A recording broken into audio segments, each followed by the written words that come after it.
Good morning, सुप्रभात, जय हिंद मित्रों। आप सभी का आपके ई शिक्षा संवाद यूट्यूब चैनल में स्वागत है, जिसमें हम लोग एनटीए यूजीसी नेट की तैयारी कर रहे हैं और अब फॉर्म भी भरने लगे हैं।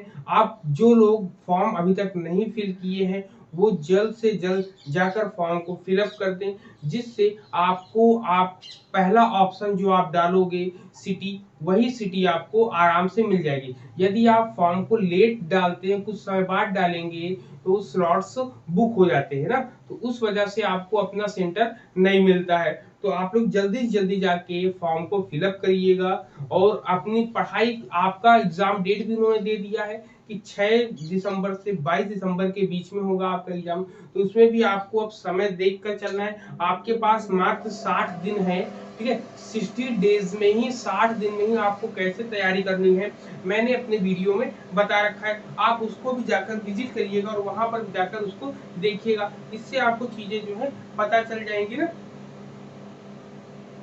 इससे जो है आपको वहां पर पता चलेगा कि आपको 60 दिन किस तरीके से हैंडल करना है। मैंने बताया था ये 30 दिन जो है आपको केवल अपने सिलेबस को कंप्लीट करके रिवीजन करना है, और वो जो अगला 30 दिन होगा उसमें आपको क्वेश्चंस पेपर जरूर लगाने हैं। और मैंने बताया था आपको सन 2018 से लेके 2023 तक के क्वेश्चंस पेपर को आप एकदम रट डालिए, उसमें कोई भी पॉइंट आपका छूटना नहीं चाहिए, ठीक। और इसी तरीके पेपर फर्स्ट को भी आप लोग कंटिन्यू करेंगे तो आपके लिए ज्यादा बेहतर होगा, ठीक। अब हम लोग बात करते हैं, हम लोग बात कर रहे हैं यूनिट 6 में, ठीक है। यूनिट 6 जो कि पेपर फर्स्ट का है हम लोगों का। पेपर फर्स्ट से हम लोग डिस्कस कर रहे हैं। पेपर फर्स्ट में हम लोगों अनुमान, हम लोगों जो है न्याय शास्त्र के प्रमाण की बात कर रहे थे। भारतीय दर्शन में जो प्रमाण थे, प्रमाणों की बात हम लोग कर रहे थे, जिसमें हम लोगों ने प्रत्यक्ष पढ़ा, अनुमान पढ़ा। प्रत्यक्ष के बाद अनुमान के बाद हम लोगों ने, अनुमान में भी हम लोग चल रहे हैं। अनुमान का आप दूसरा, अनुमान के हम लोग प्रकार पढ़ चुके हैं। अनुमान के हम लोग इस समय दोष पढ़ रहे थे। दोष में आपके कौन कौन से दोष थे, आप हम लोगों ने पिछली क्लास में डिस्कस किया था कि सव्यभिचार क्या होता है। तो सव्यभिचार में एक मुख्य रूप से संबंध होता है हेतु और साध्य के साथ।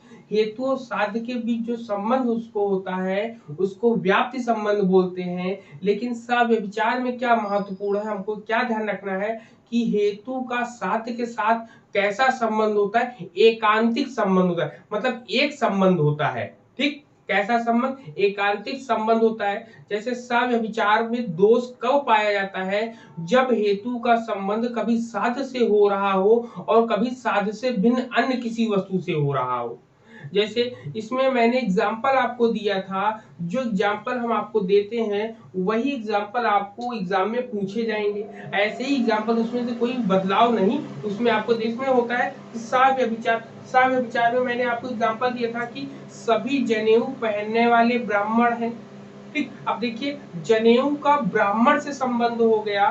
फिर कहते हैं कि योगदत्त जनेऊ पहनता है, इसलिए योगदत्त ब्राह्मण हो गया। तो ये कहते हैं कि इसमें दोष कैसे आया। साव्य विचार क्या होता है, साव्य विचार में दोष उत्पन्न कब होता है, जब कभी साध का साध, कभी जो है संबंध जो है हेतु का संबंध कभी साध से रहता है और कभी साध से हटकर किसी अन्य से हो जाता है। जैसे मैंने धुआं और आग बताया था। धुआं आपका क्या था, हेतु था, और आग जो है आपका साधन, साध्य था आपका, ठीक। ठीक है, तो ये चीजें थी, ठीक। तो इसमें बताया था हमने, तो इसमें भी क्या कह रहा है, जनेऊ पहनने वाले लोग सभी ब्राह्मण होंगे। लेकिन योगदत्त जनेऊ पहन लेगा तो वो भी ब्राह्मण बन जाएगा, इसलिए योगदत्त ब्राह्मण। तो ये कहीं ना कहीं दोष है किसी प्रकार का, ठीक। चलिए, तो ये मैंने बता दिया। फिर सव्यभिचार के हमने 3 प्रकार आपको बताए थे।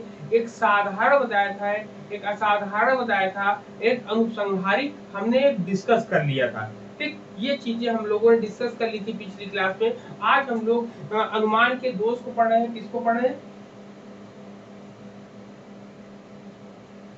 अनुमान के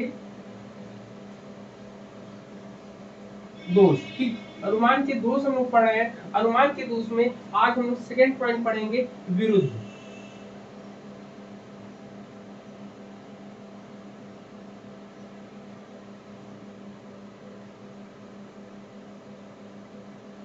ठीक, विरुद्ध हम लोग पढ़ेंगे। विरुद्ध क्या होता है? तो विरुद्ध में कहते हैं कि जब हेतु जो है हेतु साध्य को नहीं सिद्ध करके उसके विरोधी को ही सिद्ध कर देता है। ठीक, हेतु क्या होता है लिख लेंगे, आप लोग पॉइंट लिखेंगे। विरुद्ध की परिभाषा क्या होगी कि जब हेतु साध्य को नहीं सिद्ध करके उसके विरोधी को ही सिद्ध कर देता है, तब वहां पर विरुद्ध हेत्वाभास होता है। जैसे एग्जाम्पल में लिखेंगे, जैसे इसमें कह रहा है कि हवा, ठीक है, हवा भारी है। ठीक, हवा भारी है, ये बात हो रही है। जब इसमें ये कहा गया हवा भारी है, क्यों? क्योंकि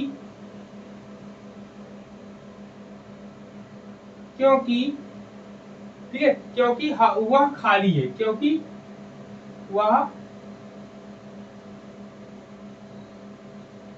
खाली है। अब यहाँ पर देखो, हवा और भारी है, इन दोनों में संबंध था, लेकिन बता दिया हवा की पहले ही हवा और भारी में संबंध, इन दोनों में संबंध ना बताकर किसी दूसरे को ले लिया इन्होंने, ठीक है, उसी के विरोधी को ले लिया यहाँ पर। तो ये चीजें हैं, ऐसे इसमें पॉइंट देता है। एग्जाम्पल सेट ऐसे ही किए जाएंगे पूरे के पूरे, एग्जाम्पल में कोई उसमें भी जो है अलग नहीं देंगे इसमें। ठीक, तो ये हो गया आपका पहला। अब इसके बाद तीसरा पॉइंट आपका आता है। तीसरा जो इसका प्रकार होता है, तीसरा प्रकार क्या है आपका? तीसरे प्रकार में हम लोग सत्य प्रतिपक्ष की बात करेंगे।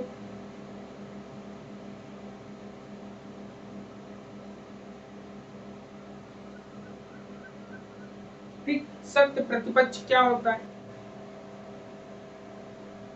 ठीक, ये कंडीशन है कि कह रहा है कि जब एक हेतु के विरोधी के रूप में दूसरा हेतु उपस्थित रहता है, जिसके परिणाम स्वरूप पहले हेतु द्वारा सिद्ध वाक्य का खंडन हो जाता है।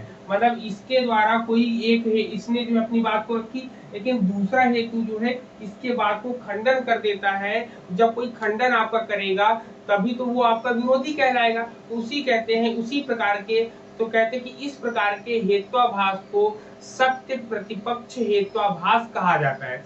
जैसे इसका उदाहरण है,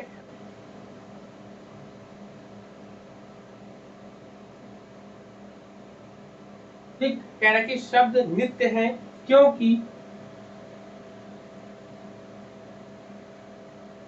ठीक है, कह रहा है क्योंकि यह सब जगह सुना जाता है, क्योंकि यह सब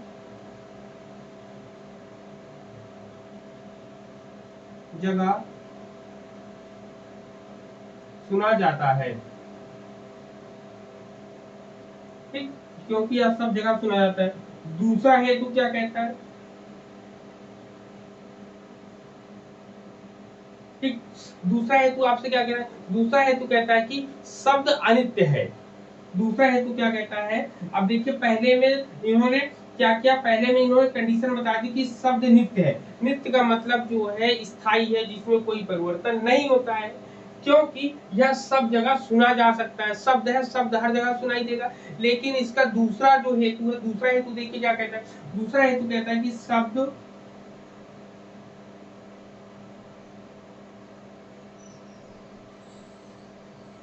अनित्य है। कह रहा है शब्द अनित्य क्योंकि,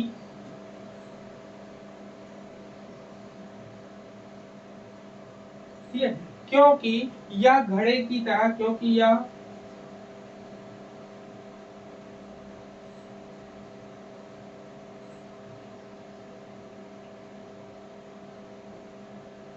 घड़े की तरह कार्य,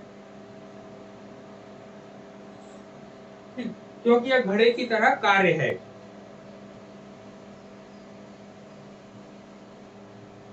ठीक है, यहाँ पर ये पॉइंट किया गया, कह रहा है कि शब्द अनित्य है क्योंकि यह सब जगह सुना जाता है। तो इसका दूसरा जो पक्ष है, दूसरा हेतु है, दूसरा हेतु कहता है कि शब्द अनित्य है क्योंकि यह घड़े की तरह कार्य है इसका।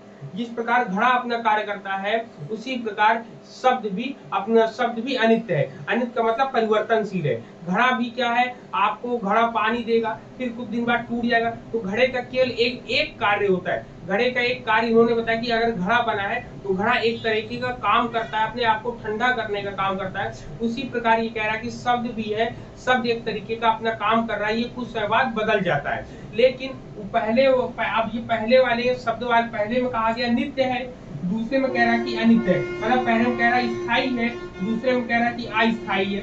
इसने कहा कि ये सब जगह सुना जाता है, ये कह रहा है कि यह एक तरीके का कार्य है, ठीक है, यह एक कार्य है। मतलब यहाँ एक की बात कर रहा है, ये सब की बात कर रहा है, तो इन दोनों में क्या हो गया, विरोधाभास हो गया, विरोध हो गया। एक हेतु के द्वारा जब कभी दूसरे हेतु का दूसरा हेतु जो है खंडन करता है, तो उसे ही हम लोग सत्य प्रतिपक्ष हेत्वाभास कहते हैं, ठीक है ना। आपको ऐसे एग्जाम में क्या होगा, आपको एग्जाम में दे दिया जाएगा ऐसे, और आपको पूछ लिया जाएगा, तो आपको दोनों में देखना है कि दोनों में संबंध क्या है। उस संबंध को देख के आप बता सकते हैं कि दोनों जो है हेतु के उदाहरण है, और उसमें जो है एक जो है दूसरे का खंडन करता है। आपका क्लियर है? जी सर। चलो नेक्स्ट अब चलते हैं, स्क्रीनशॉट ले लो तो फिर आगे बढ़ाएं। जो है आपका आता है नंबर 4 पे असिद्ध।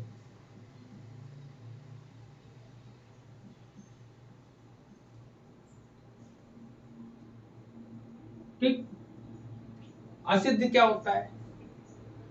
तो असिद्ध में आप देख रहे होंगे इसको, जब जिस कहता है कि हेतु का प्रयोग साध्य को सिद्ध करने के लिए किया जाता है या सिद्ध करने के लिए होता है। आप लोग हेतु और साध्य के संबंध को हमेशा माइंड में रखेंगे, ठीक है ना। हेतु और साध्य में क्या संबंध है ये भी ध्यान में रखना है। इसमें कह रहा है कि जब हेतु का प्रयोग जब कहते हैं, इसमें कह रहा है हेतु का प्रयोग जो है साध्य होता है, ठीक है। हेतु का प्रयोग जो हम साध्य को सिद्ध करने के लिए करते हैं, परंतु उसमें क्या होता है, सबसे पहला पॉइंट कह रहा है कि हेतु का प्रयोग साध्य को सिद्ध करने के लिए होता है। पहला पॉइंट तो ठीक है, लेकिन कहता है अगर ऐसा साध्य हो, मतलब साध्य ऐसा हो जो स्वयं स्वयं असिद्ध हो, स्वयं असिद्ध हो मतलब जिसको सिद्ध ना किया जा सके। ठीक, इसमें कह रहा है कि हेतु का प्रयोग हम क्यों करते हैं, क्योंकि हमें साध्य को सिद्ध करना है, लेकिन का प्रयोग साध्य को सिद्ध करने के लिए होता है। परंतु अगर ऐसा साध्य हो कि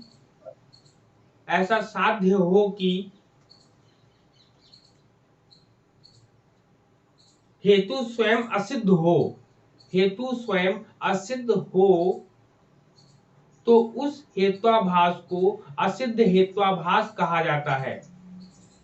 मतलब जिसको सिद्ध किया जाना हो वही असिद्ध हो, तो हम मान लो जिसको, जैसे हमने क्या एग्जांपल लिया था, धुआं और आग को लिया था। हमें किसको साबित करना था, धुएं को सिद्ध करना था, तो धुआं ही हेतु कहलाता है। अगर धुआं अपने आप में असिद्ध हो, उसको कोई सिद्ध ना, जिसको सिद्ध ना किया जा सके उसको असिद्ध कहते हैं। और असिद्ध में यदि एग्जाम्पल कह रहा है कि छाया क्या है, छाया एक द्रव्य है। अब छाया को कोई सिद्ध कर सकता है क्या?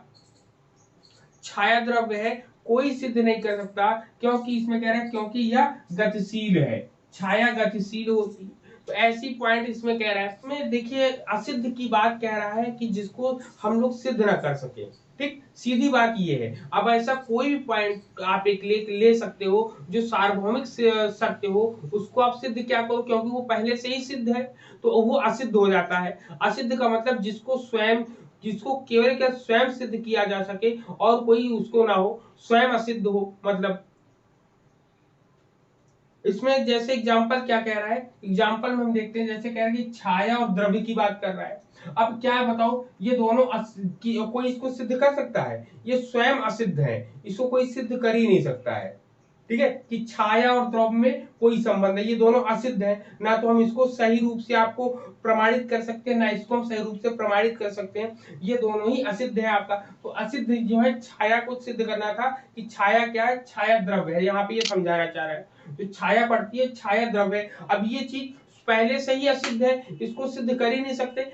क्यों? क्योंकि छाया और द्रव्य में कोई संबंध है ही नहीं है, ठीक, जब इस प्रकार के प्रश्न आएंगे तो इस प्रकार के प्रश्नों में इसी तरीके को हम लोग लॉजिक लगाएंगे, क्योंकि इन दोनों में कोई संबंध दिख ही नहीं रहा है तो ये असिद्ध है। असिद्ध का मतलब जिसको सिद्ध नहीं कर सकते हम, सीधी सीधी बात ये है आपका। इसका दूसरा एग्जाम्पल भी क्या ले सकते हैं,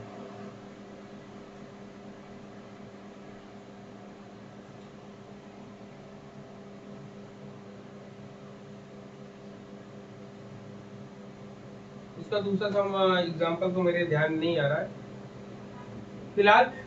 ये कंडीशन होगी इसमें कि इन दोनों में जब कभी दो लोगों में कोई संबंध ना हो तो वो असिद्धि कहलाता है आपका, ठीक है। जब दो लोगों का कोई संबंध ना हो तो उसमें असिद्ध की ही बात आती। क्यों? क्योंकि सिद्ध करने के लिए कोई ना कोई जो है साधन चाहिए हमें, और इन दोनों में किसी प्रकार का साधन हमको नहीं मिल पाता है, इसलिए ये जो है असिद्ध कहलाते हैं आपके। ठीक, चलो अब इसके बाद आता है आपका बाधित, आता है नंबर 5 पे।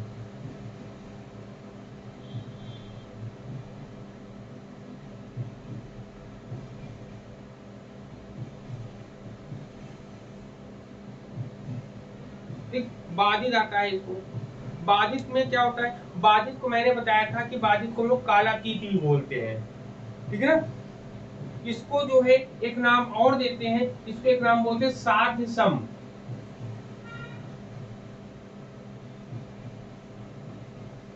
असिद्ध का एक नाम और आता है साध्य सम आता है, इसको भी आप लोग लिख लीजिएगा। जो साध्य के समान हो, जिसमें किसी प्रकार को सिद्ध नहीं किया जा सकता, वही आपका साध्य सम हो जाता है। अब बाधित में क्या होता है, इसमें कहता है कि जब हेतु के द्वारा सिद्ध सिद्ध साध्य को दूसरे प्रमाण से निश्चित रूप में खंडन हो जाए तो उसे बाधित हेत्वाभास कहा जाता है।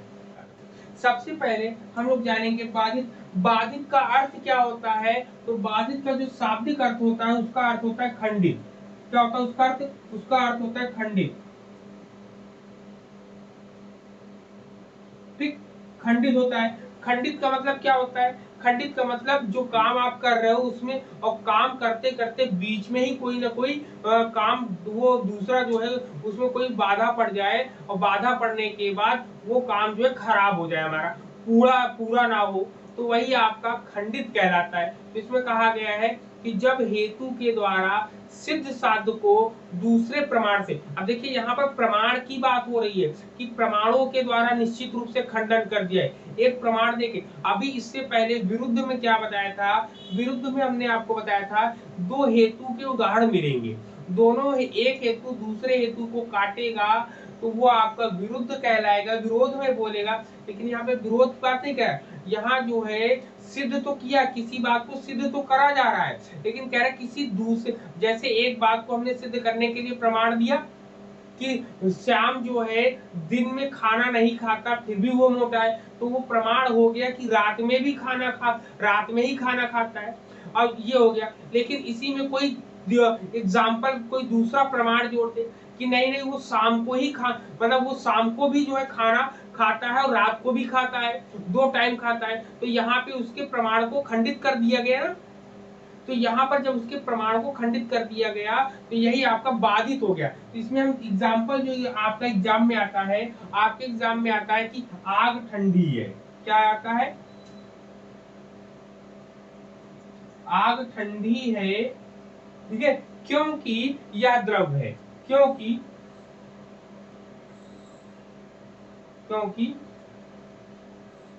यह द्रव है,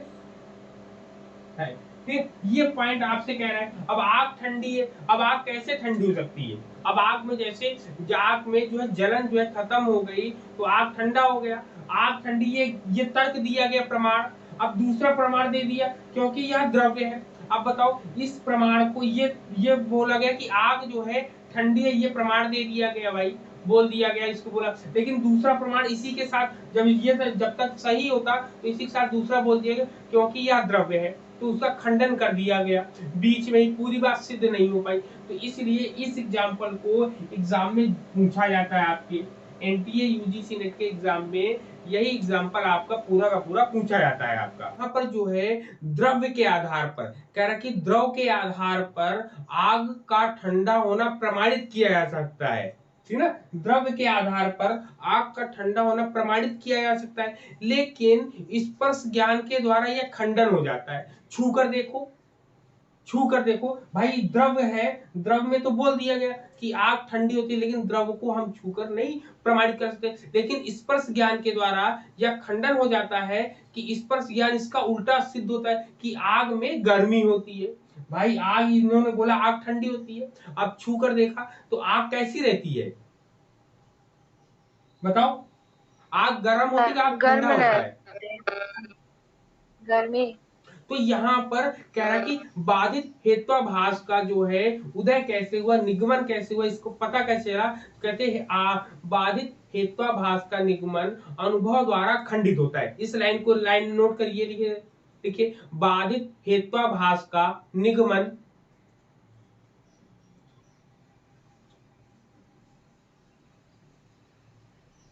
निगमन अनुभव द्वारा खंडित होता है, ठीक है। दोनों में ही समानताएं हैं, आप देख सकते हैं जो बाधित है और जो विरुद्ध है आपका।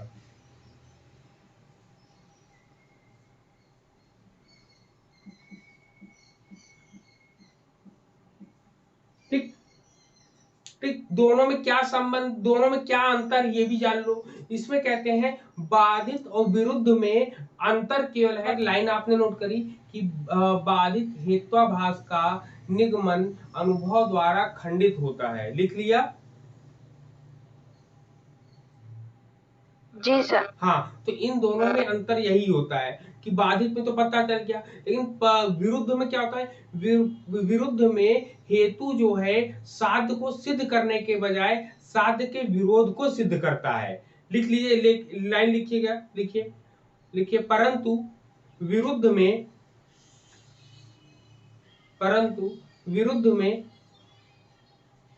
हेतु साध्य को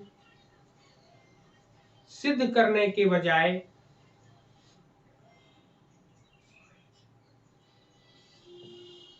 साध्य के विरोधी को सिद्ध करता है।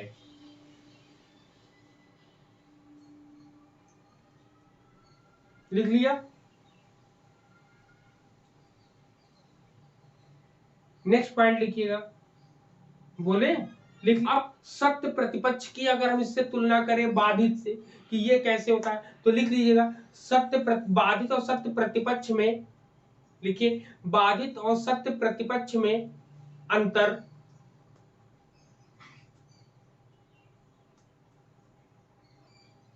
बाधित और सत्य प्रतिपक्ष में अंतर, डैश करके लिखिए, सत्य प्रतिपक्ष दोष में एक अनुमान का खंडन, सत्य प्रतिपक्ष दोष में एक अनुमान का खंडन दूसरे अनुमान के द्वारा होता है। अब समझते हैं पूरी चीज को, लिख लिया ना, अब समझ लेंगे ज्यादा होगा। अब यहाँ पर एग्जांपल जैसे लिए कि आग ठंडी है, ठीक, क्योंकि यह द्रव्य है। अब उसमें कहा गया है कि यहाँ पर द्रव्य के आधार पर, अगर द्रव्य को बेस बनाएंगे, द्रव्य के आधार पर आग का ठंडा होना हम प्रमाणित कर सकते हैं, लेकिन स्पर्श ज्ञान के द्वारा यह खंडन हो जाता है कि इसमें जो है कि आग में गर्मी होती, जबकि उल्टा बोल रहा है कि आग में ठंडी होती है। तो यहाँ पर यही बोला गया है, तो कहा गया कि बाधित हेत्वाभास का निगमन जो है, बाधित हेत्वाभास जो है अनुभव द्वारा खंडित कर दिया जाता है, ठीक। लेकिन इसके विरुद्ध क्या बोला गया कि इसमें जो है बाधित और विरुद्ध में फिर अंतर क्या होगा, तो बाधित और विरुद्ध में अंतर केवल ये होगा कि जो बाधित में तो अनुभव द्वारा किसी भी चीज को खंडन, इसमें लाइन लिख लीजिएगा कि बाधित में अनुभव द्वारा किसी भी बात का खंडन होता है, जबकि विरुद्ध में क्या होता है कि हेतु जो है साध्य को सिद्ध करने के स्थान पर किसी अन्य साध्य का विरोध कर देता है ना। इसमें कहता है कि हेतु जो है साध्य को सिद्ध करने के बजाय साध्य के विरोधी को सिद्ध करता है, ठीक। ये किसमें होता है, ये आपका विरुद्ध में होता है आपका, ठीक।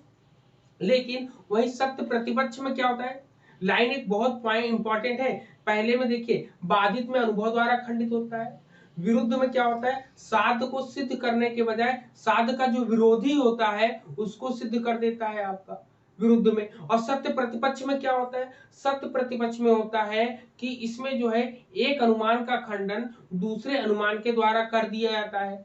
ठीक, ये हो जाता है। तो इस तरीके सिद्ध हो जाता है कि बाधित दोष में निगमन का खंडन अनुभव से होता है। ठीक है, लेकिन क्वेश्चन आएगा कि निगमन का खंडन अनुभव द्वारा होता है या किस किस प्रकार के दोष में पाया जाता है। ठीक है, अनुमान के किस प्रश्न लिख लीजिएगा चाहे तो, कह रहा है कि निगमन का खंडन अनुभव द्वारा होता है। ठीक, तो ये जो है किस प्रकार का दोष होता, अनुमान के किस प्रकार का दोष होता है, तो आप लिखेंगे बाधित दोष होता है। और क्वेश्चन कैसे पूछ सकते हैं, पूछेंगे बाधित बाधित दोष में निगमन का खंडन किसके द्वारा होता है, प्रमाण के द्वारा होता है, अनुमान के द्वारा होता है, अनुभव के द्वारा होता है या सिद्ध के द्वारा होता है, तो आप बताओगे अनुभव के द्वारा होता है। ठीक, तो इस तरीके से ये क्वेश्चन आपके एग्जाम में बनकर आपके सामने आएंगे। Clear? Have a nice day, good day, जय हिंद सभी को। जय हिंद। जय हिंद।